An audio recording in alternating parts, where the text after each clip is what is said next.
अखबारों और कागजों में बुंदेलखंड है, लेकिन हकीकत में बुंदेलखंड का कोई वजूद नहीं। इसी तपोभूमि, इसी प्राकृतिक प्रकृति की गोद, इसी प्राकृतिक स्थान के लगभग 2500 मिलियन वर्ष पूर्व एक उल्का पिंड, बहुत विशालकाय उल्का पिंड इसी स्थान पर गिरा था। माँ कुंती और पत्नी द्रौपदी के साथ इसी स्थान पर अज्ञातवास के दौरान आए थे। कई महान संतों ने समाधि भी ली है, जीवित समाधि ली है।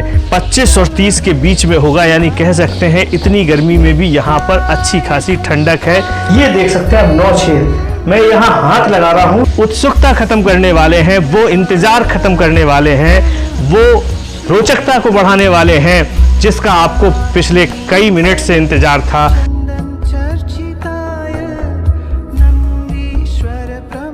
दोस्तों, भारतवर्ष प्रकृति की देवस्थली, धार्मिक स्थली और सनातन धर्म की सहित जितने भी धर्म इस धरती पर हैं, उन सब की सबसे प्राचीन या पुरातन धरती है अगर कोई, तो वो भारतवर्ष है, जिसका पुराना नाम आर्यवत भी है। दोस्तों, हम पूरे धरती पर अगर कहीं भी घूम के आएँ, लेकिन जो देवी देवताओं का सिद्ध स्थान, देवी देवताओं का जो प्राचीन स्थान, जहाँ पर सतयुग में, त्रेता में, द्वापर में देवी देवताओं ने अपना स्थान बनाया था, अपना रहने का स्थान बनाया था, अपना सिंहासन लगाया था, वो स्थान अगर कहीं हैं तो वो भारतवर्ष की तपोभूमि पर है। और बुंदेलखंड जहाँ हम मौजूद हैं इस समय, भारतवर्ष की वो स्थान बुंदेलखंड, जिसे पत्थरों का, पहाड़ों का क्षेत्र कहा जाता है, इस बुंदेलखंड की भूमि ऐसे तपोवनों, तपोस्थलियों से और दैविक स्थानों से भरी पड़ी है। बस समस्या सिर्फ एक रही है कि बुंदेलखंड में कर्नाटक, केरल, महाराष्ट्र, उत्तराखंड, बिहार, अगर हम हर प्रदेश की बात करें, इन सारे प्रदेशों की अपेक्षा यहाँ पर कई गुना ज़्यादा बड़े बड़े धार्मिक स्थान हैं, धार्मिक स्थल हैं और एक से एक ऐतिहासिक स्थल मौजूद हैं। पर समस्या एक यही है कि बुंदेलखंड नाम से तो बुंदेलखंड है, जुबानी में बुंदेलखंड है, अखबारों और कागज़ों में बुंदेलखंड है, लेकिन हकीकत में बुंदेलखंड का कोई वजूद नहीं, क्योंकि बुंदेलखंड कोई राज्य नहीं है, बल्कि 2 राज्यों से मिला हुआ एक भूभाग है, जिसे लोग बुंदेलखंड कह के पुकारते हैं। दोस्तों, बुंदेलखंड सही मायने में उत्तर प्रदेश और मध्य प्रदेश का पिछवाड़ा है। पिछवाड़ा कहें तो जैसे घर में जो पीछे का भाग होता है, उसमें अक्सर लोग अपने घर की सारी गंदगी, सारा मटेरियल, जो गंदा स्टोर मटेरियल होता है, उसको पीछे डाल देते हैं। यही स्थिति इस बुंदेलखंड की भी है कि मध्य प्रदेश का पिछवाड़ा भी यहीं लगता है, तो उत्तर प्रदेश का पिछवाड़ा भी बुंदेलखंड में लगता है। और यही कारण है कि दोनों सरकारों ने कभी बुंदेलखंड का विकास ना तो किया, ना करने की मंशा रखी। यहाँ के जनप्रतिनिधि, यहाँ के विधायक, यहाँ के प्रशासनिक अधिकारी यहाँ आए, बुंदेलखंड से पैसा कमाया, बुंदेलखंड से हज़ारों लाखों रुपए बनाए, लूटे और चले गए। अपनी अपनी हवेली कोठियों में यहाँ का पत्थर लगवाया, यहाँ की मूर्तियाँ सजाई, लेकिन इसके लिए करने के नाम पर कुछ नहीं किया। अगर बुंदेलखंड का सही मायने में विकास किया जाता तो बुंदेलखंड में आज भी ऐसे प्राकृतिक और ऐसे ऐतिहासिक धार्मिक स्थल, ऐतिहासिक स्थल मौजूद हैं जो पर्यटन की दृष्टि से अपने आप में विश्व के सबसे अच्छे पर्यटन स्थल बनते और मील का पत्थर बनते। तो आज हम आपको एक ऐसे दुर्गम पहाड़ी क्षेत्र पर लेके आए हैं और आप कैमरे पर लगातार देख ही रहे होंगे कि हम जहां मौजूद हैं उसके चारों ओर सुंदर पहाड़ी स्थान है, प्राकृतिक स्थान है, नेचुरल स्थान है, नेचुरल ब्यूटी है। अपने आप में इतना खूबसूरत स्थान है कि शायद बुंदेलखंड के इस स्थान पर आके आप जम्मू कश्मीर को भूल जाएं। तो आज हम कैसा भारत न्यूज़ का कैमरा लेकर एक ऐसे ही दुर्गम स्थान पर आए हैं जो बुंदेलखंड की तपोभूमि में, बुंदेलखंड की भूमि में है और बहुत ही खूबसूरत और मनोहर स्थान है। तो आज मैं आपका दोस्त मृदुल सारस्वत इसी तपोभूमि, इसी प्राकृतिक प्रकृति की गोद, इसी प्राकृतिक स्थान, इसी रोचक स्थान, इसी धार्मिक स्थान और इसी महादेव के विशेष स्थान, क्योंकि इसको महादेव का विशेष स्थान इसलिए क्योंकि ये महादेव का ही विशेष स्थान है, लेकर आया हूं और यहाँ के बारे में आपसे एक एक बात शेयर करूंगा, आपको एक एक चीज़ के बारे में यहाँ की बताऊंगा। तो आप मेरे साथ कैसा भारत न्यूज़ के कैमरे पर बने रहें। मैं मृदुल सारस्वत, आपका दोस्त, कैसा भारत न्यूज़ पर आपका स्वागत करता हूं। दोस्तों, बात बड़ी पुरानी है और बहुत ऐतिहासिक भी है और बहुत रोचक भी है। बात लगभग आज से 2500 मिलियन वर्ष पूर्व की है। ऐसा मैं नहीं कहता, ऐसा भूगर्भ शास्त्री कहते हैं, ऐसा यहाँ का इतिहास कहता है। बताते हैं कि भूगर्भ शास्त्रियों का बताना है कि लगभग 2500 मिलियन वर्ष पूर्व एक उल्का पिंड, बहुत विशालकाय उल्का पिंड इसी स्थान पर गिरा था, जिसे टपकेश्वर महादेव कहते हैं और ये मोहार गांव में आता है और ये शिवपुरी ज़िले से लगभग 65 किलोमीटर दूर है। और अगर हम बात करें झांसी उत्तर प्रदेश से, तो झांसी उत्तर प्रदेश से भी लगभग ये 60 से 65 किलोमीटर दूर है। झांसी से अगर आप आते हैं तो हाईवे से, शिवपुरी हाईवे पर एक जगह पड़ती है दिनारा। दिनारा से लगभग आप जब 20 से 25 किलोमीटर अंदर आते हैं तो आपको एक जगह पड़ती है हिम्मतपुर। हिम्मतपुर से दाईं ओर एक रास्ता मुड़ता है पिपारा के लिए। जब पिपारा आते हैं तो वहाँ से एक कच्ची रास्ता मोहार के लिए आती है और मोहार गांव पहुंचकर आपको दर्शन मिलेंगे इस प्राकृतिक और मनोहर स्थान के, जिसको टपकेश्वर महादेव कहते हैं। इस टपकेश्वर महादेव जो पहाड़ी मैंने आपको पूरी पहाड़ी दिखाई है, जैसा मैंने बताया कि 2500 मिलियन वर्ष पूर्व ऐसा भूगर्भ शास्त्री बताते हैं कि यहाँ एक विशालकाय उल्का पिंड गिरा था, जिसके गिरने से यहाँ पर एक विशालकाय गड्ढा हुआ और पहाड़ी उभर कर ऊपर आई और इसी स्थान पर टपकेश्वर महादेव बने। और ये बात काफ़ी पुरानी है। आप देख सकते हैं ये जो खाई हम दिखा रहे हैं, नीचे पूरा गड्ढा या खाई दिखा रहे हैं, आप देख सकते हैं ऊपर से लेकर नीचे तक एक विशालकाय लगभग आधा किलोमीटर के एरिए में बना ये गड्ढा, ये पूरा गड्ढा, ये पूरी खाई किसी उल्का पिंड के गिरने से ही तैयार हुई थी, जिसमें आज चारों तरफ पेड़ ही पेड़, हरे भरे और चारों तरफ पहाड़ी है। और यहीं मौजूद हैं महादेव के शिवलिंग टपकेश्वर महादेव, जो प्राचीन हैं। इनका नाता आज का नहीं, युगों दो युगों का नहीं, कई युग पुराना है। युगों की बात हम इसलिए कर रहे हैं कि ये बात उस ज़माने की है जब द्वापर युग में महाभारत काल में पांडव अपने पांचों भाई, माँ कुंती और पत्नी द्रौपदी के साथ इसी स्थान पर अज्ञातवास के दौरान आए थे और यहाँ पर उन्होंने अपना अज्ञातवास का कुछ समय बिताया था, कुछ समय यहाँ वो रहे थे। तो ये उस लिहाज से भी बड़ी प्राचीन जगह है कि यहाँ का संबंध महाभारत के पांडवों से है, द्वापर युग से है। तो आप समझ सकते हैं कि इस स्थान का अपने आप में कितना बड़ा महत्व है। पहली बात तो कि महादेव के जितने भी स्थान आपको पुराने मिलेंगे, प्राचीन मिलेंगे, पहाड़ों के बीच मिलेंगे, वो इस बात का प्रमाण है कि महादेव कभी भी पब्लिक के बीच में, समूहों के बीच में, गांव के बीच में नहीं रहा करते थे। महादेव के जितने भी स्थान हैं, चाहे वो ओमकारेश्वर हो, चाहे केदारेश्वर हो, चाहे वो भीमाशंकर हो, चाहे वो त्र्यंबकेश्वर हो, महादेव के जितने भी 12 शिवलिंग हैं, 12 ज्योतिर्लिंग हैं, वो सारे के सहारे दुर्गम पहाड़ी इलाकों में दीन दुनिया से दूर हैं। तो इस लिहाज से यहाँ टपकेश्वर महादेव का इस दुर्गम पहाड़ी के बीच में होना इस बात का प्रमाण है कि कहीं ना कहीं यहाँ महादेव हैं। बस आपको पहचानने की ज़रूरत है, समझने की ज़रूरत है। यहाँ महादेव का स्थान है और द्वापर से भी इसका संबंध है, जैसा हम आपको बता ही चुके हैं।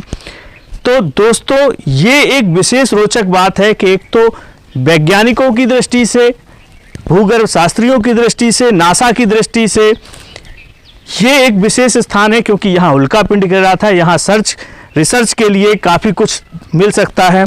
साथ साथ ये महादेव का एक दुर्गम स्थान है, पहाड़ी क्षेत्र है, प्राचीन स्थान है, ये भी अपने आप में एक बड़ी बात है और इतिहास की दृष्टि से भी इसका विशेष महत्व है। तो कह सकते हैं यहाँ प्राकृतिक रूप से, यहाँ धार्मिक रूप से, यहाँ वैज्ञानिकता की दृष्टि से, यहाँ अंतरिक्ष की दृष्टि से, आप किसी भी दृष्टि से इस स्थान को आकलन करना चाहें, हर दृष्टि से ये स्थान अपने आप में बहुत विशेष स्थान है। बस समस्या है तो एक वो ये कि यहाँ के जनप्रतिनिधि, यहाँ की सरकार और यहाँ के जो भी लोग हैं प्रशासन के, उन्होंने इस क्षेत्र को कभी भी विकास की दृष्टि से और इन दृष्टियों से नहीं देखा जिन दृष्टियों से हमने आपको अपने कैमरे पर बताने और दिखाने की कोशिश की है।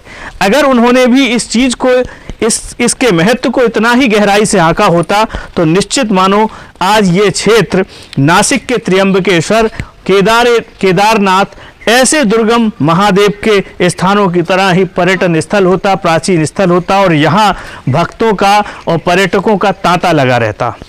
खैर, हमारा मकसद आपको इस स्थान के, दुर्गम स्थान के दर्शन कराना और यहाँ की विशेषताओं को बताना है। दोस्तों, जहाँ हम मौजूद हैं टपकेश्वर महादेव, ये पूरी पहाड़ी लंबाई और चौड़ाई में लगभग 5-5 किलोमीटर दूर तक फैली है। 5 किलोमीटर 6 किलोमीटर चौड़ी तो 5 किलोमीटर 6 किलोमीटर लंबी और पूरी की पूरी पथरीली पहाड़ी है। चट्टानें हैं, तमाम बड़े विषैले सर्प यहाँ मौजूद हैं।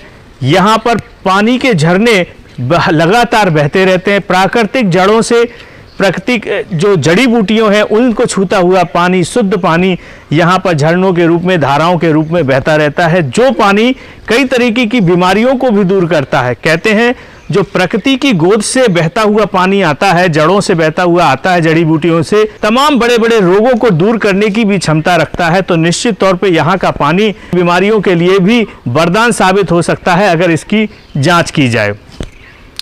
यहाँ साथ साथ मैं बताता चलूँ कि इस टपकेश्वर महादेव में, महादेव के तो हम दर्शन कराएंगे ही और इनको टपकेश्वर क्यों कहते हैं ये भी हम बताएंगे आपको, लेकिन साथ साथ आपको बता दें कि इस पहाड़ी क्षेत्र में कई महान संतों ने समाधि भी ली है, जीवित समाधि ली है और आज भी उनकी समाधियाँ यहाँ मौजूद हैं और उनके प्रमाण मौजूद हैं, वो भी हम आपको दिखाएंगे।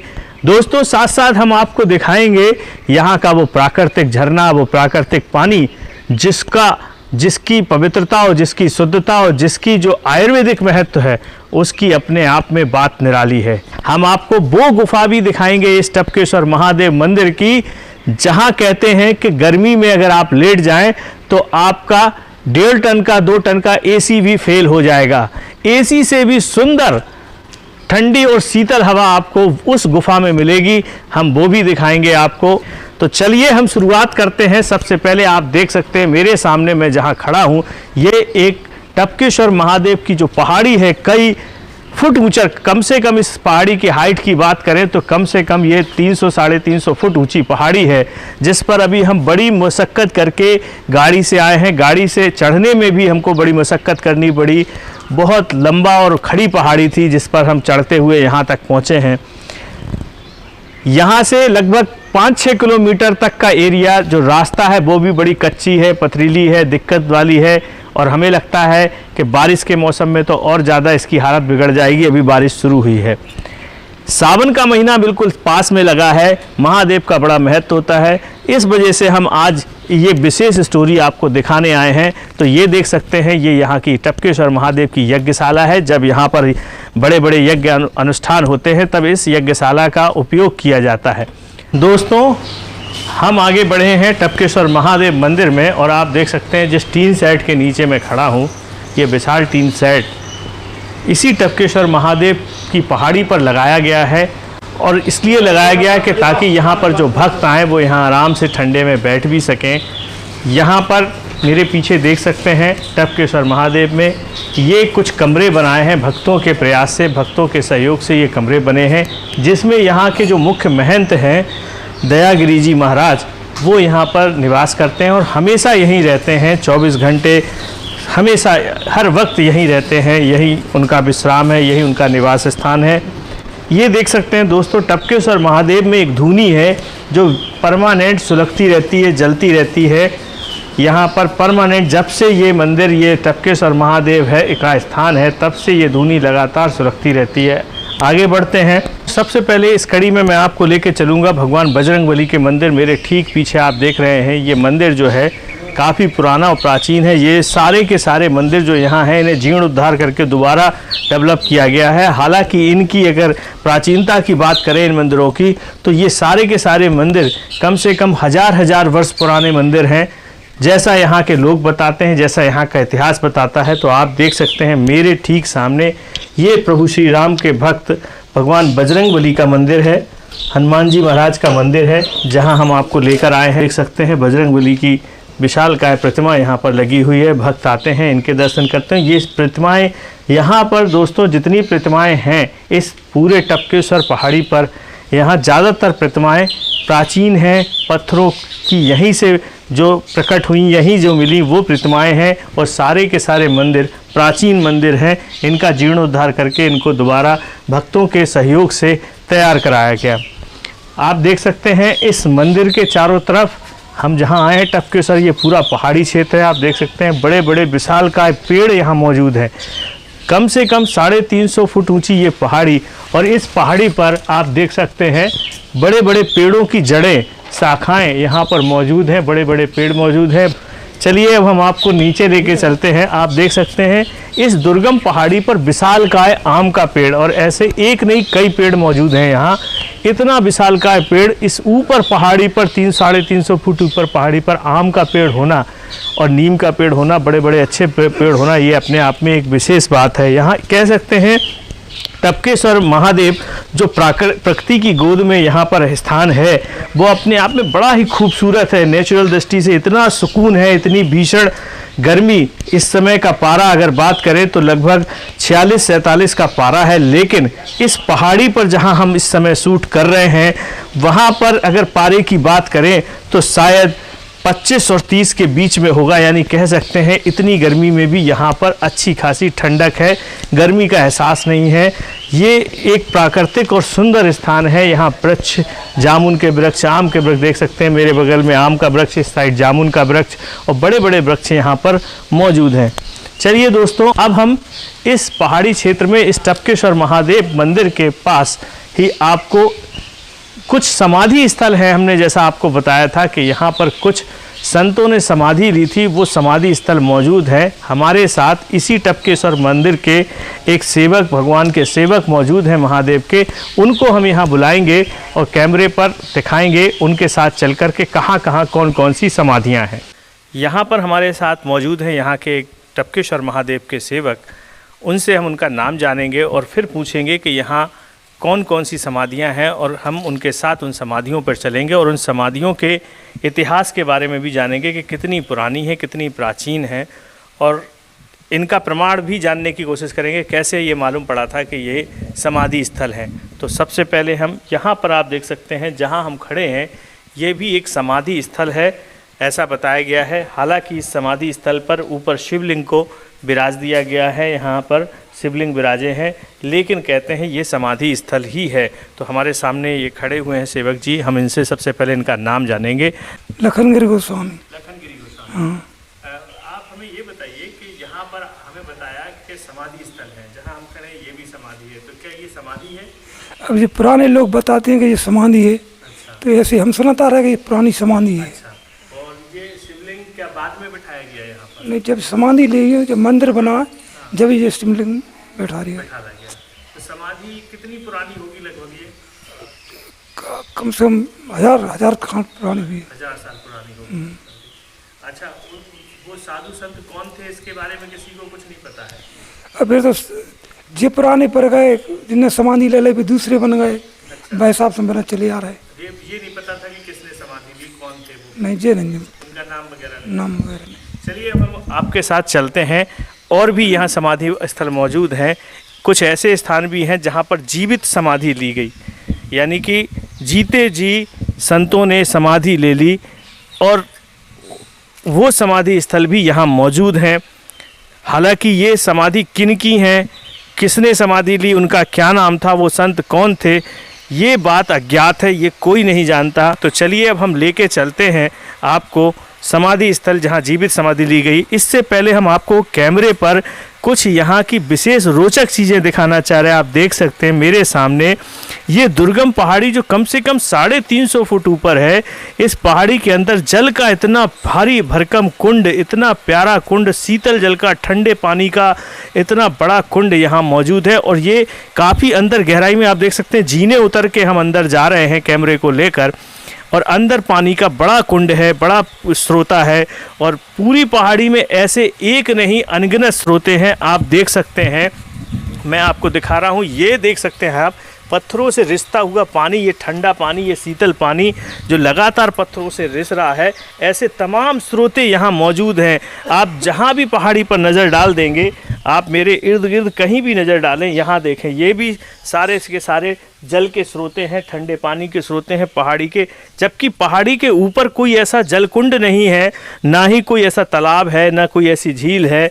पर कहाँ से पानी आ रहा है, कैसे आ रहा है, ये तो महादेव की लीला है, और महादेव ही समझे, महादेव ही जाने। यहाँ भी देख सकते हैं, ये भी एक बड़ा विशालकाय जलकुंड है इस पत्थर के अंदर। इसको गौमुख कुंड कहते हैं। इस गौमुख कुंड यहाँ पर मौजूद है और बड़ा गहरा और विशालकाय कुंड है। आप देख सकते हैं, इसे गौमुख कुंड कहते हैं। पत्थर से ढक रखा गया है और यहाँ पर इसी गौमुख कुंड में मोटर लगा दी गई है पानी की, जिससे यहाँ पर जो महंत जी रहते हैं और तमाम जो भक्त यहाँ आते हैं सावन के महीने में, शिवरात्रि पर और तमाम समय पे, उनके लिए यहाँ ऊपर पहाड़ी पर पानी की व्यवस्था की जा सकती है। तो ये गौकुंड है, ये भी बड़ा गहरा है और शुद्ध पानी है। पढ़ते हैं हम आगे, देख सकते हैं ये गहरी खाई जो हमने आपको शुरुआत में बात बताई थी कि उल्का पिंड 2500 मिलियन वर्ष पूर्व गिरा था, उसके गिरने से ये खाई बनी थी, ये पहाड़ी बनी थी। और दोस्तों एक ख़ास बात और आपको बता दें, जो हम यहाँ से जाने से पहले आपको बता देना चाहते हैं। इस समय मैं जिस स्थान पर खड़ा हूँ, आप मेरे पीछे एक खाई देख रहे हैं, गड्ढा देख रहे हैं। यहाँ से आप जो यहाँ से वहाँ तक एक लाइन देख रहे हैं, आपको लगेगा कि जैसे यहाँ से कोई पानी का स्रोत या कोई नदी बहती हो। आप बिल्कुल ठीक सोच रहे हैं। मेरे ठीक पीछे आप अगर देखेंगे, यहाँ ऊपर की तरफ, ये पहाड़ी का वो जगह है जहाँ से बारिश होने पर विशालकाय झरना बहता है। क्योंकि इस समय बारिश अभी शुरू नहीं हुई है, इस समय हम यहाँ हैं, लेकिन हम नेट से आपको ली गई तस्वीर ज़रूर दिखाएंगे। तो दोस्तों ये टपकेश्वर महादेव का वो स्थान है जहाँ से एक विशालकाय झरना नीचे गिरता है और गिरने के बाद यहाँ से वो पानी जाता है, इसीलिए ये इतना क्षेत्र टूटा हुआ है। और साथ साथ इसी पहाड़ी के जल से निकलने वाली धाराएँ एक नदी का भी निर्माण करती हैं। आगे जाकर वो नदी बनती है, कौन सी नदी बनती है, इस पर भी हम पर्दा उठाएंगे। यहीं के बाद लोगों से जानेंगे कि वो कौन सी नदी है, वो भी हम आपको बताने का प्रयास करेंगे, समझाने का प्रयास करेंगे। दोस्तों हम अब जिस स्थान पर खड़े हैं, आप देख सकते हैं मेरे पीछे जो ये मंदिर नुमा स्थान दिखाई दे रहा है, दरअसल यही वो समाधि स्थल है जहाँ कभी किसी संत ने जीवित समाधि ली थी। और समाधि लेने के बाद यहाँ पर ही वो अंदर समाधि ले ली थी। और उसके बाद यहाँ लोगों ने भगवान शिव की अब मूर्ति और पार्वती की मूर्ति यहाँ रख दी है। लेकिन यही वो स्थान है जहाँ पर जीवित समाधि ली गई थी। और बताते हैं कि ये आज का नहीं, ये बरसों पुराना बना हुआ है। लेकिन इसके बगल में एक जामुन का पेड़ हुआ करता था, विशालकाय जामुन का पेड़, ऐसा लोग बताते हैं।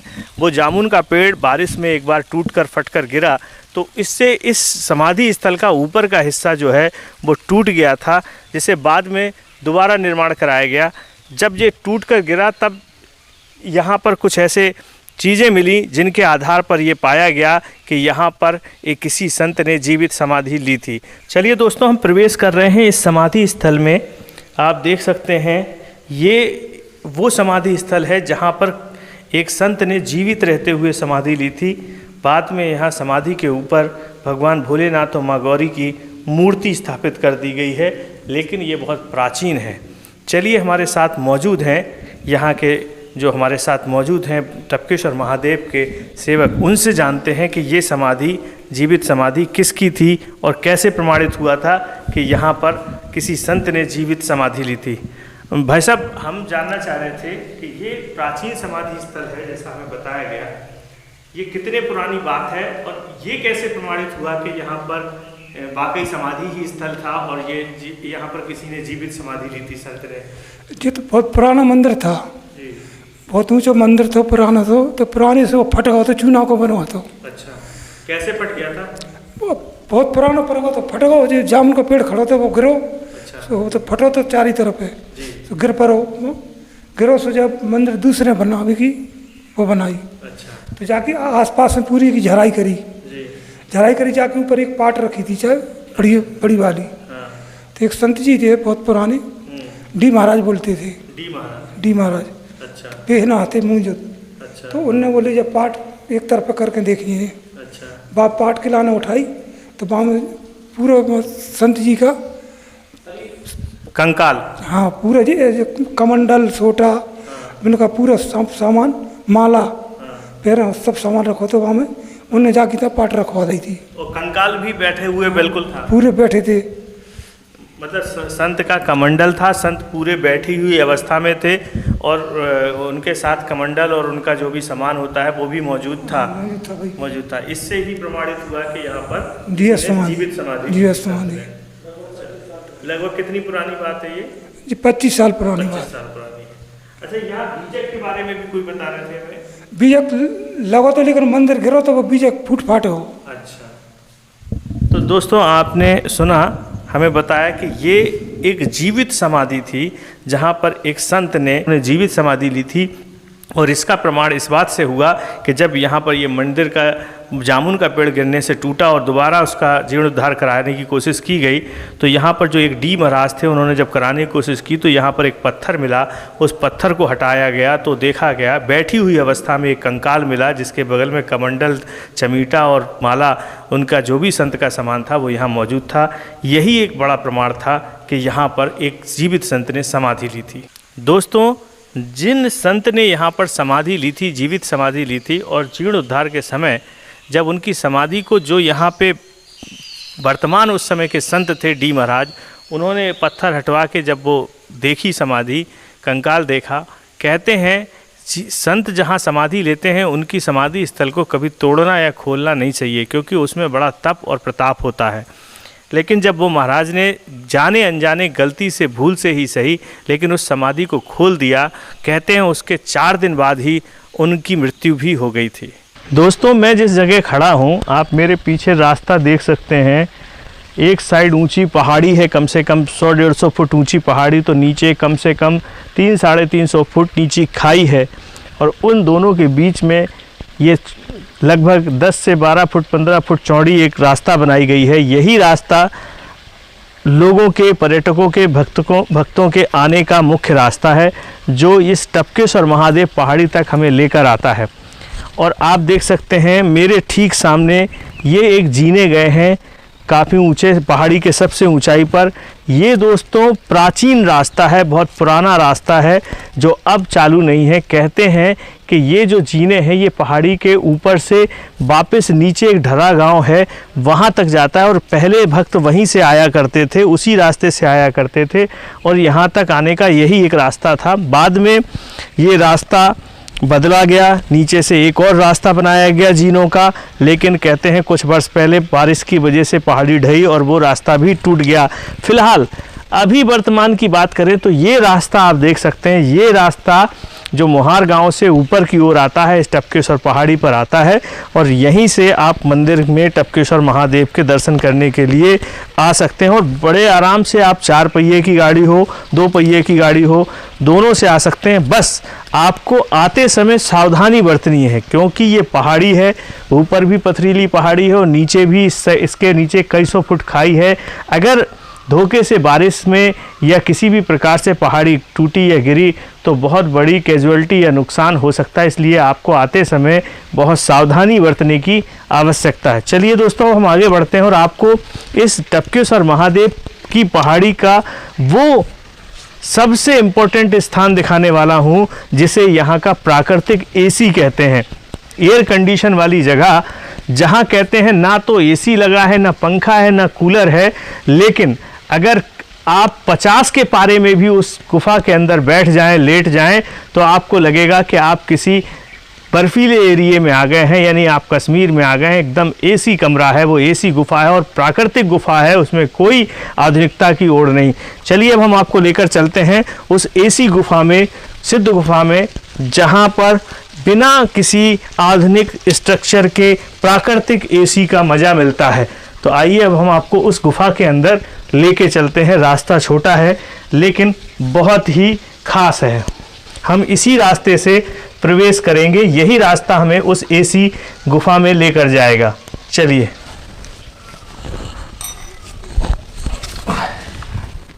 दोस्तों देख सकते हैं इस गुफा के अंदर आने के लिए बड़ी मशक्कत करनी पड़ती है। एक बार में सिर्फ एक आदमी ही अंदर आ सकता है। छोटा सा रास्ता है, लगभग 1-1.5 फुट की खिड़की है जिससे हम अंदर आते हैं। ये दोस्तों देख सकते हैं वो सिद्ध गुफा है जो वाकई में एसी है। जैसा हमने सोचा था बिल्कुल वैसा ही पाया है। पूरी एसी गुफा है। और देख सकते हैं इस गुफा में एक सबसे खास चीज जो दिखाने वाला हूँ, ये देख सकते हैं आप 9 छेद। मैं यहाँ हाथ लगा रहा हूँ तो ऐसा लग रहा है पीछे से एसी की हवा आ रही है, कूलिंग आ रही है। ये 9 छेद जो बने हुए हैं ये एसी का काम कर रहे हैं। और ये प्राकृतिक एसी है, ये नेचुरल एसी है। इसे किसी ने बनाया नहीं, इसे किसी ने यहाँ पर इन्वेंट नहीं किया। जो कुछ है वो यहाँ महादेव की कृपा है। ये प्रकृति की गोद है और ये प्राकृतिक एसी है। और यहाँ पर ही जो यहाँ के दयागिरी महाराज है वो यहीं सोते हैं, यहीं आराम भी करते हैं गर्मी के मौसम में। और आप यहाँ लेट जाएं तो आपको निश्चित माने 2 मिनट के अंदर ठंडी हवा के साथ बढ़िया नींद आ जाएगी।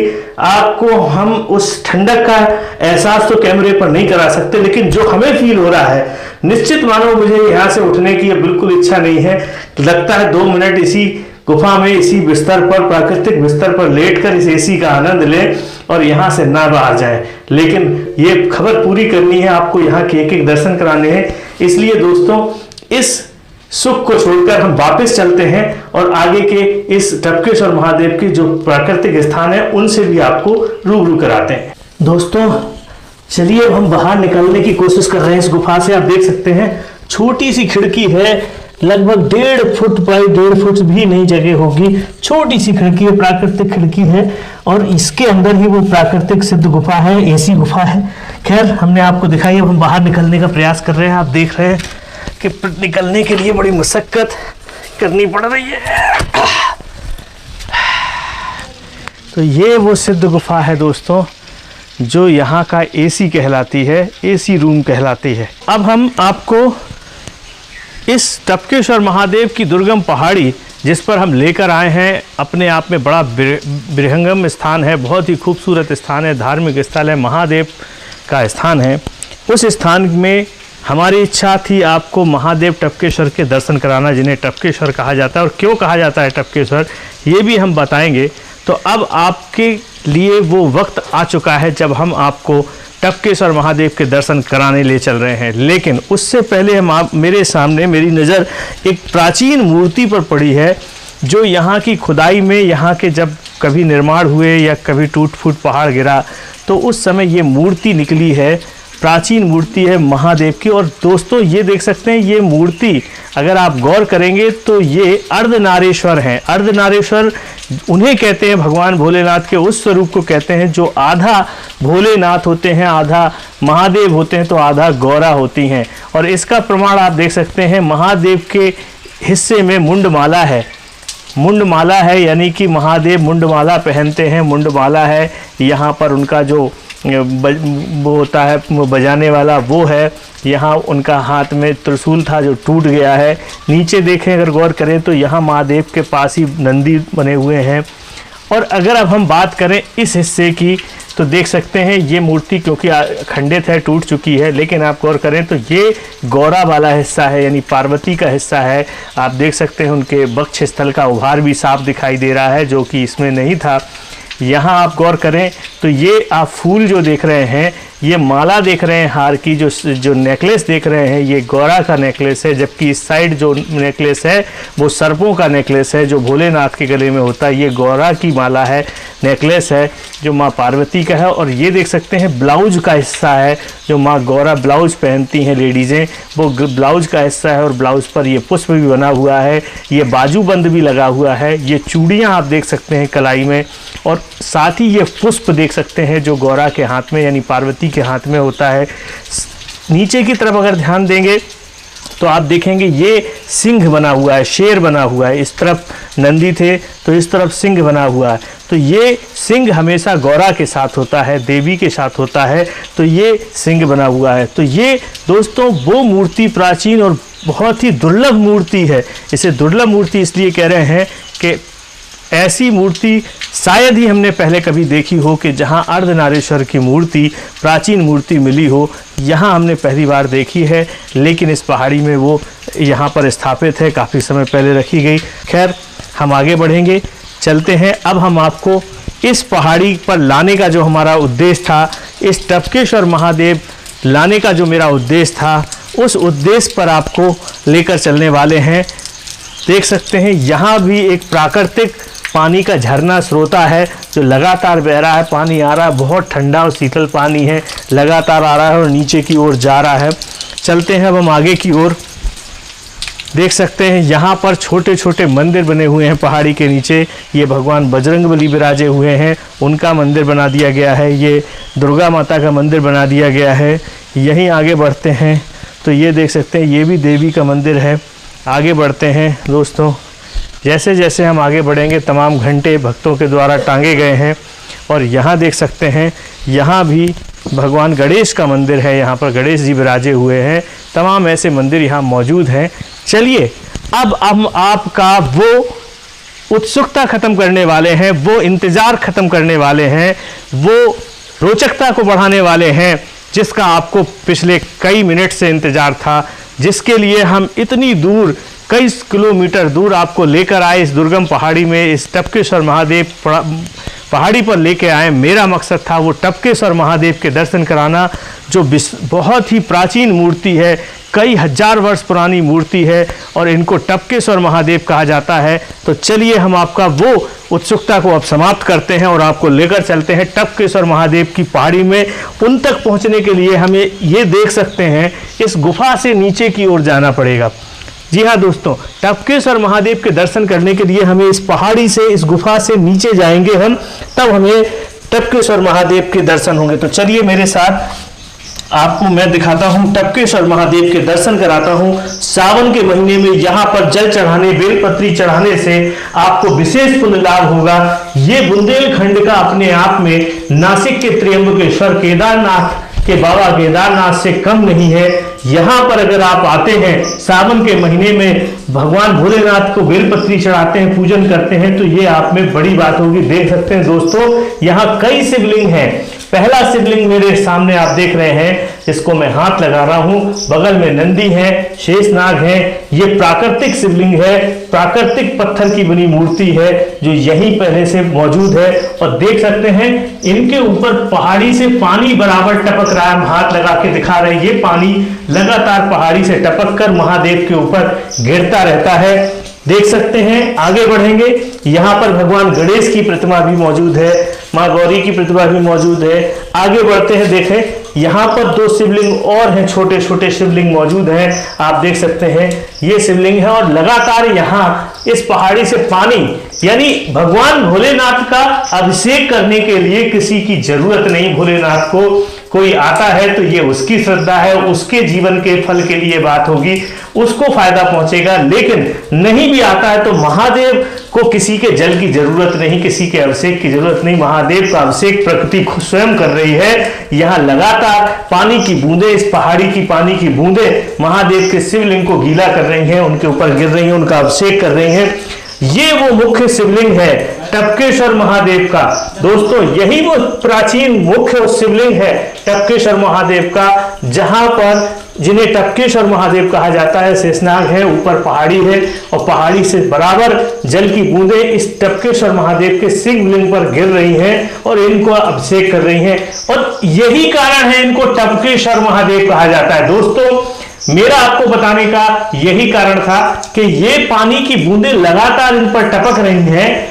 जितने भी शिवलिंग इस गुफा के अंदर हैं, प्राचीन गुफा के अंदर, उन सारी शिवलिंग पर ये पानी की बूंदें लगातार पहाड़ी के से झरझर के टपक टपक के गिर रही हैं। इसीलिए इस मंदिर को, इस महादेव के मंदिर को, इस शिवलिंग को हम टपकेश्वर महादेव कहते हैं। बम बम बोले। दोस्तों देख सकते हैं टपकेश्वर महादेव मंदिर कि वो प्राकृतिक छटा हम जल की आपको दिखाने वाले हैं। हमने जैसा बताया कि इस पूरी पहाड़ी पर तमाम ऐसे स्रोतें हैं जहां से पानी की धाराएं बहती रहती हैं और टपकेश्वर महादेव का अभिषेक करती रहती हैं। ऐसी ही एक बड़ी धारा यहाँ पर आप देख सकते हैं मेरे सामने टपकेश्वर महादेव मंदिर में लगातार बह रही है। इसका फोर्स देखकर आप अंदाज़ा लगा सकते हैं और इस कुंड में भरे पानी को देखकर अंदाज़ा लगा सकते हैं आप कि ये लगातार बहता है। ऐसा नहीं कि इसको किसी मोटर से चलाया गया या ये कुछ समय बहता है। ये 24 घंटे 365 दिन ऐसे ही बहता रहता है पानी, ऐसे ही लगातार ये धारा चलती रहती है इस टपकेश्वर महादेव मंदिर पर। और बड़ा ही शीतल, स्वच्छ और बढ़िया पानी है और आयुर्वेदिक दृष्टि से भी बहुत अच्छा पानी है। तो दोस्तों, ये धारा यहाँ लगातार बहती रहती है, ये अपने आप में एक बहुत ही बड़ी बात है। चलिए हमारे साथ यहाँ पर मंदिर के एक और सेवक मौजूद हैं, इनसे इनका नाम जानेंगे और जानेंगे ये धारा आखिर जाती कहाँ है, इसका पानी जाता कहाँ है और ये धारा वाकई में कितना शुद्ध पानी है, इस बारे में भी हम जानने की कोशिश करेंगे। नमस्कार भैया, कैसा भारत न्यूज़ पर आपका स्वागत है। प्लीज़ अपना नाम बताइए पहले दर्शकों को। नमस्कार सर, मैं राघवेंद्र चौहान, ग्राम मोहार से दर्शन के लिए आते हैं हम लोग। इधर ही हमारे गांव में ही है मंदिर। ये जो धारा बह रही है, ये कोई ट्यूबवेल लगा है या कोई बोरवेल लगा है, या ये ट्यूबवेल या बोरवेल लगा है, या ये कोई प्राकृतिक धारा है, पहाड़ों से ही आ रहा है पानी और ये क्या लगातार ऐसे ही बहता रहता है, क्या है इसका राज जरा? नहीं, ये प्राकृतिक ही है, कोई मोटर नहीं लगा है, कोई कुछ नहीं है। ये 12 महीने 24 हर महीने ऐसा ही चलता रहता है। बारिश में तो बहुत ज़्यादा पानी आता है यहाँ पे। और एक जो सामने जो अपने नदी निकल रही है, ये यहाँ से लगभग 8-10 किलोमीटर बाहर जाके एक नदी का रूप ले लेती है। यहीं से वो कौन सी नदी है? वो सालई नदी बोलते हैं उसे। सालई नदी है, जो इसी धारा से, इसी टपकेश्वर महादेव के पानी से आगे जाके वो नदी का रूप लेती है। तो दोस्तों देख सकते हैं, ये टपकेश्वर महादेव का जो फव्वारा आप देख रहे हैं, जो जल का स्रोता देख रहे हैं, ये जल का स्रोता ही आगे जाकर एक विशाल नदी का रूप लेता है। और दोस्तों, आपने एक चीज़ बड़ी खास नोटिस की होगी कि इस धरती पर जितनी भी नदियां हैं वो कहीं ना कहीं किसी न किसी पहाड़ से निकली हैं, और जिस पहाड़ से निकली हैं वहाँ गौकुंड जरूर हुआ है, गौमुख भी जरूर होता है, और गौमुख जहाँ होता है वहाँ महादेव भी जरूर होते हैं। यानी कह सकते हैं कि महादेव की जटाओं से बहने वाली गंगा हर पहाड़ी से होकर किसी न किसी नदी का रूप लेती है। तो ये भी गंगा माई हैं जो यहाँ से निकल रही हैं और आगे जाकर एक विशाल नदी का रूप ले रही हैं। तो चलिए देखते हैं हम इनके साथ वो स्थान जहाँ ये नदी का रूप लेकर आगे बढ़ती हैं। देख सकते हैं दोस्तों, हमारे साथ ये मौजूद हैं, बताएंगे। देख सकते हैं दोस्तों, यही वो स्थान है जहाँ से आप नीचे देख रहे हैं पानी भरा हुआ है। ये पूरा कुंड का पानी, ये कुंड का पानी जो हमने आपको दिखाया, ये यहाँ से होता हुआ इस कुंड का पानी पहले पहाड़ी का पानी उस कुंड में आता है। उस कुंड से आने के बाद एक पाइप के द्वारा, यहाँ पाइप लगा दिया गया है, वो कुंड का पानी यहाँ आता है, इस वाले जगह पर आता है, इस स्थान पर आता है। और यहाँ से पत्थरों की जो सुरंगें हैं, जो छोटी छोटी जगह हैं, खो हैं, उन खो से होता हुआ नीचे निकलता है पानी। और यहाँ से वो पानी बहता हुआ यहाँ से 8-10 किलोमीटर तक पत्थरों के अंदर से होता होता बाहर जाकर एक बड़ी नदी का रूप लेता है, जिसे सालई नदी कहा जाता है। चलिए दोस्तों, टपकेश्वर महादेव मंदिर के हमने हर प्रांगण के, हर क्षेत्र के, हर जगह के दर्शन कराए। जो भी यहाँ का एक एक कोना, एक एक चीज़, एक एक बात जो यहाँ की इम्पोर्टेंट थी, एक एक जगह जो इम्पोर्टेंट थी, वो हमने आप तक अपने कैमरे के माध्यम से पहुँचाई, दिखाई। अब हमारी कोशिश है कि हम आपको टपकेश्वर महादेव के जो मुख्य महंत हैं, श्री श्री 1008 महंत श्री दयागिरी जी महाराज, उनके भी दर्शन आपको कराएं और उनसे भी आपको चर्चा कराएं, उनके भी विचार जानें, उनकी भी राय जानें इस मंदिर को लेकर। कब से वो यहाँ हैं, कैसे वो यहाँ रहते हैं, क्या उनकी व्यवस्थाएं हैं, क्या उन्हें सहयोग है भक्तों का, लोगों का, यहाँ के प्रशासन का, तमाम चीज़ों पर से हम पर्दा उठाते हैं। मिलते हैं महंत जी से। दोस्तों, आप देख सकते हैं हमारे बीच टपकेश्वर महादेव जो सिद्ध क्षेत्र है, जो भगवान भोले भंडारी का क्षेत्र है, प्राकृतिक क्षेत्र है, उस टपकेश्वर महादेव इस मंदिर के, इस प्राकृतिक क्षेत्र के जो मुख्य महंत हैं, श्री श्री 1008 श्री दयाशंकर जी महाराज, वो हमारे बीच मौजूद हैं। हम उनके सामने हैं और हम महाराज जी से अब यहाँ के बारे में कुछ रोचक तथ्यों को जानने का प्रयास करेंगे। महाराज जी, आपका बहुत बहुत स्वागत है कैसा भारत न्यूज़ पर। ऐसा है कि यह कृष्ण भूमि है और ये पांडव जिस समय आए यहाँ पर उस समय ये भगवान शंकर भोलेनाथ की स्थापना की और फिर इसके बाद में फिर ये उधर चले गए उत्तराखंड में। जब से ये निर्माण कार्य इसमें चलता रहा, वो खंडर था ये स्थान, तो अभी हम जब आए हैं जब से ये निर्माण कार्य किया और यज्ञ भी हुआ और भगवान कृष्ण यहाँ आए और यहाँ पर कुछ समय निवास किया उनने यहाँ। फिर इसके बाद में भगवान कृष्ण जो है उधर द्वारका चले गए, द्वारका से फिर इधर मथुरा आए, मथुरा से फिर यहाँ आए, ऐसे घूमते हुए और भ्रमण करते हुए भगवान यहाँ। तो कहने का मतलब है कि इस जो टपकेश्वर महादेव मंदिर है, ये टपकेश्वर महादेव का शिवलिंग जो है वो पांडव और भगवान श्री कृष्ण के द्वारा ही स्थापित किया गया है। ये पूरा मतलब प्रमाणित है ये बात। यहाँ पर पांडवों ने अज्ञातवास अपना बिताया। अच्छा महाराज जी, एक चीज़ और जानना चाह रहा था कि जैसा हमने सुना है कि यहाँ पर भूगर्भ शास्त्रियों का मानना है कि यहाँ पर 250 मिलियन वर्ष पूर्व एक उल्का पिंड गिरा था, जिसके गिरने से ये पहाड़ी निर्मित हुई थी। तो क्या उल्का पिंड गिरना अपने आप में एक बड़ी भौगोलिक घटना है, एक विशेष घटना है अंतरिक्ष की? तो इसको लेकर कभी यहाँ पर कोई वैज्ञानिक, कोई नासा के वैज्ञानिक, कोई साइंटिस्ट कभी इधर सर्च करने, खोज करने, किसी तरीके की खोज करने कभी आए यहाँ जानकारी थे? यहाँ पर भारत सरकार ने यहाँ खोज की तो इसमें से जो बारूद है यूनियर वो मशीन से यहाँ लोगों ने निकाल लिया और उन्होंने ये बताया नक्शा कि ये उल्का नाम का पहाड़ है गिरा हुआ और यहाँ पर जो है ये कहीं और ऐसा है नहीं है। ये ऐसा जो स्थान ये इसमें 3 वर्ष जो है इनमें बोर करते रहे पहाड़ों में। फिर इसके बाद में इनको भगा दिए, दरख्वास्त दे दो आकर के कि ये सब पानी जो है सब चला गया था यहाँ। तो फिर उनसे कहा कि भाई तुम हटाओ यहाँ से, ये मशीन हटाओ और यहाँ भगवान शंकर का जो जल है वो जल चला गया, सो फिर इनको भगा दिया। तो दोस्तों देखो, महाराज जी ने एक बड़ी विशेष बात बताई कि जैसा हमने बताया कि यहाँ पर उल्का पिंड गिरा था। उल्का पिंड की सर्च करने के लिए भारत सरकार की ओर से और कई हो सकता मध्य प्रदेश सरकार की ओर से भी या जॉइंट उनके अन्वेषण में कोई टीम यहाँ आई और काफ़ी समय तक यहाँ डेरा डाला, खुदाई की, बोर किए और उन्होंने यहाँ पर यूरेनियम की खोज की और यहाँ से वो यूरेनियम खोज के लेके भी गए और यहाँ पर कई बोर करके गए, जिस बोर करने से पहाड़ी का जो जल है वो कम हुआ और महादेव पर जो आने वाला जल है वो उसका भी स्तर कम हुआ।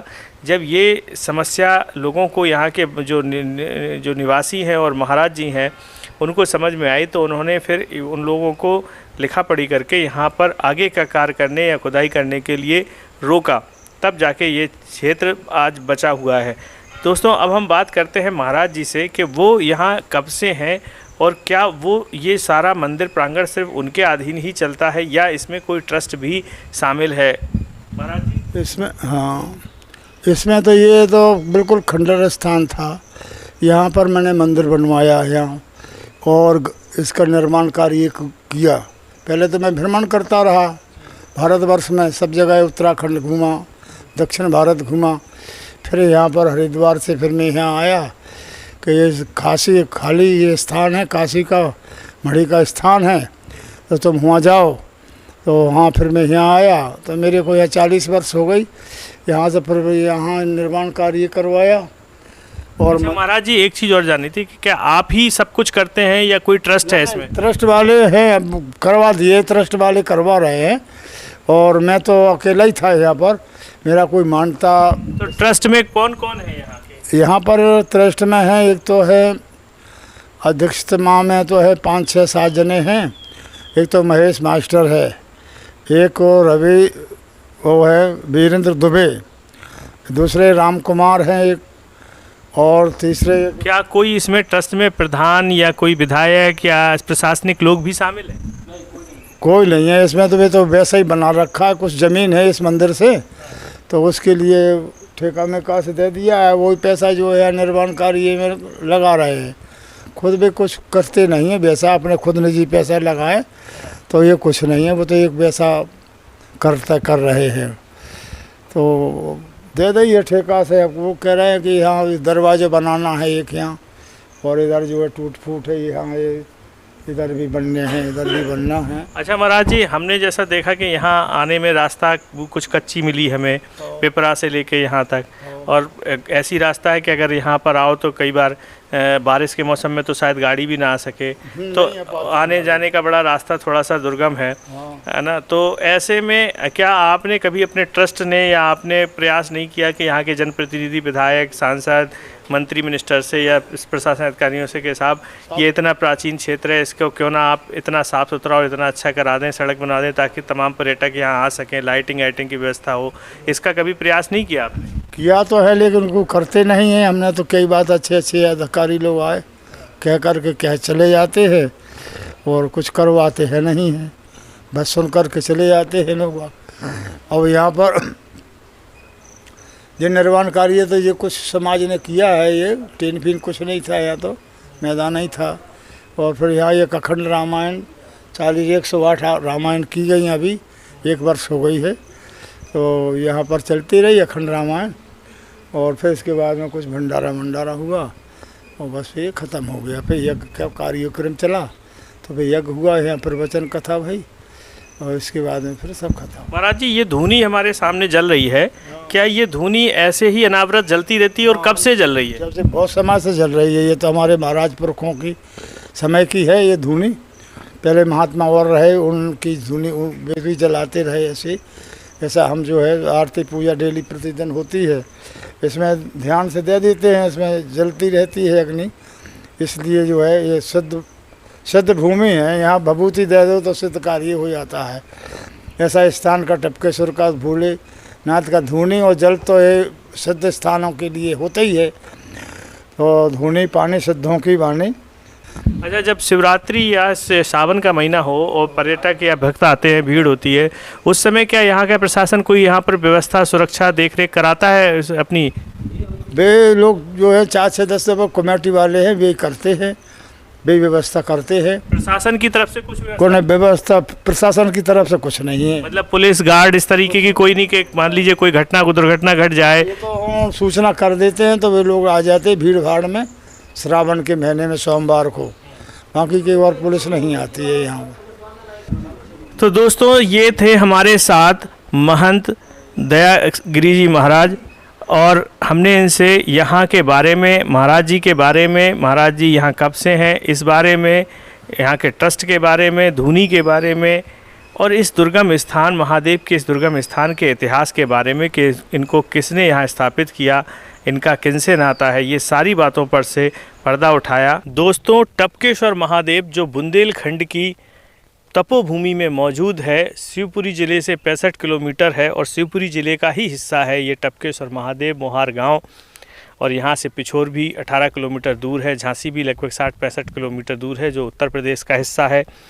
हम यहाँ टपकेश्वर महादेव आपको लेकर आए, हमने आपको यहाँ के पूरे प्राकृतिक मनोहर के दर्शन कराए, टपकेश्वर महादेव के दर्शन कराए, यहाँ की तमाम जो विशेषताएं हैं वो आपको बताई, उनसे रूबरू कराया। यहाँ के जो मुख्य महंत हैं उनसे भी बात की हमने, यहाँ के नौजवानों से भी बात की और यहाँ की समस्याओं को भी आपके सामने रखा और जाना। दोस्तों, कहीं ना कहीं हमें लगता है कि धरती हमारी जो भारतवर्ष की भूमि है और विशेषकर हमारा जो बुंदेलखंड है, जिसे इतने वर्षों तक सरकारों ने उपेक्षित रखा, उसमें ऐसी तमाम दुर्गम स्थान मौजूद हैं, ऐतिहासिक स्थान मौजूद हैं। और इस स्थान की महत्ता तो इसलिए और बढ़ जाती है कि केवल ये धार्मिक स्थान की दृष्टि से ही नहीं, सिर्फ प्राकृतिक स्थान की दृष्टि से ही नहीं, और भी कई दृष्टियों से इसका बड़ा महत्व है। जैसा हमने बताया कि यहाँ पर उल्का पिंड गिरा था 2500 मिलियन वर्ष पूर्व, तो ये भी एक बड़ी ऐतिहासिक और बड़ी इम्पोर्टेंट बात है वैज्ञानिकता की दृष्टि से, प्रकृति की दृष्टि से, जड़ी बूटी और आयुर्वेद की दृष्टि से, नदी की दृष्टि से, जल की दृष्टि से, आप जितनी भी बातें सोचें उन सारे चीज़ों की दृष्टि से इस क्षेत्र का, इस टपकेश्वर महादेव प्रांगण का, इस भूमि का, तपोभूमि का, इस पुण्य भूमि का, इस धार्मिक भूमि का बड़ा ही महत्व है। हमारी कोशिश थी कि हम इन सारी चीज़ों पर से आपको रूबरू कराएं, पर्दा उठाएं। आपको हमारी आज की ये रिपोर्ट कैसी लगी? कैसा भारत न्यूज़ का कैमरा हमेशा खोज में रहता है कि कुछ ऐसे स्थानों को खोजा जाए जहां तक किसी और मीडिया का कैमरा, किसी और सोशल मीडिया का कैमरा नहीं पहुंचता। हमारा कैमरा, कैसा भारत का कैमरा, हमेशा किसी नई चीज़ की खोज में रहता है। इसी खोज की जिज्ञासा हमें आज यहाँ तक लेकर आई, और ये जिज्ञासा हमारे अंदर तभी आती है जब हमारे दर्शक, हमारे फॉलोअर, हमारे देखने वाले दर्शक हमें अपने विचार लगातार लिखते रहें, हमें बताते रहें, हमें कमेंट करते रहें, हमारी जो स्टोरियां हैं उनको सराहते रहें, हमारी कमियों को भी बताते रहें। तब जाकर हम उनके विचारों के आधार पर, उनके कमेंट्स के आधार पर, उनकी रोचकता के आधार पर हम कुछ और नया करने का उत्साह भरते हैं। तो दोस्तों, आज की हमारी ये रिपोर्ट आपको टपकेश्वर महादेव से जुड़ी कैसी लगी? आप अपने विचार ज़रूर लिखना और इस स्टोरी को पूरा ज़रूर देखना, क्योंकि आप पूरा देखेंगे तभी आपको यहाँ की एक एक बात का ज्ञान होगा, एक एक बात के बारे में पता पड़ेगा, और आपका यहाँ आने का मन ज़रूर करेगा कि अपने परिवार के साथ यहाँ पर ज़रूर आएँ। तो अब अपने दोस्त मृदुल सारस्वत को इजाज़त दीजिए। मैं आपका दोस्त मृदुल सारस्वत फिर मिलूँगा किसी ऐसे ही प्राकृतिक स्थान पर, ऐसे ही ऐतिहासिक स्थान पर। तब तक के लिए अपने दोस्त मृदुल सारस्वत को इजाज़त दीजिए। जय भारत, जय बुंदेलखंड।